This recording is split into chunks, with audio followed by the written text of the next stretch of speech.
My last parish, the leadership team and I were involved with a movement called the Amazing Parish. And as part of that, we had a coach. His name was Alan.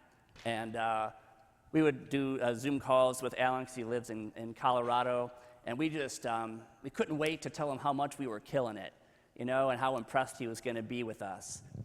But it turns out Alan more generally thought that we weren't quite cutting it, And he just kept prompting us to take other steps or to do better. And he would always remind me, like, I'm your coach, not your cheerleader.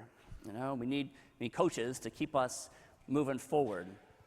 And so one of the lines that that I remember him for was, he'd be like, well, that's good. It'd be better. And then once one of my team members was like, man, why is Alan always having us do hard stuff? That's the job of a coach, right? To keep pushing us to go farther, to go deeper. Today in our readings we hear about laws, commandments, and maybe especially for us, we just bristle at those kind of things. But for the people of Israel, the law was just caught up in their covenant relationship with God. Actually, they would delight in the law and actually brag to other nations or about other nations that while they were off trying to appease some lifeless God, that they had the God who loved them so much that he told them how this relationship with him and with people was going to work best for the sake of their flourishing that he made us for. We heard in our psalm, open my eyes that I may know the wonders of your law. And it says, too, that we should follow the Lord's decree to seek him with all of our heart and pray that we should have the law completely within our hearts. Now, biblical language, the heart doesn't have to do with emotion like we think of it, like Valentine's Day or something like that. The heart was really the center of everything. It's where all of our thoughts, words, actions, motivations came from, like kind of everything. And so to have the law in our heart, in the depths of our heart, is to just have it rooted in everything that we do.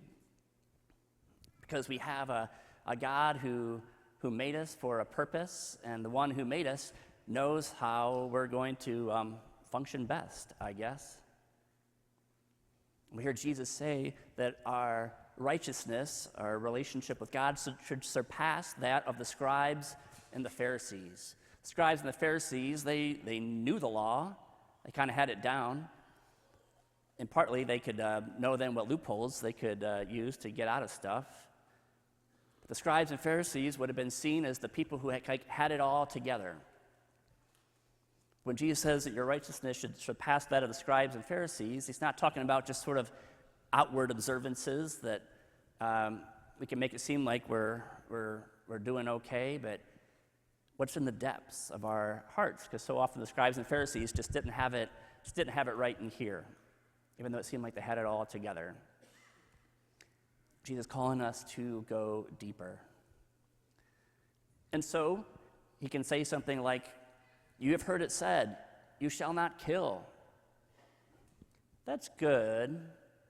It would be better if you just weren't angry or didn't speak badly to people or about people.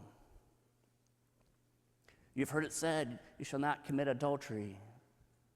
That's good. It would be better if you just didn't indulge in lustful thoughts at all. You have heard that was said, you should not swear a false oath. That's good.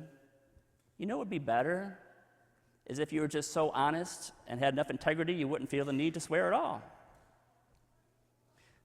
So Jesus didn't come to abolish the commandments, but to actually challenge us to go deeper in those at the level of our hearts in every way.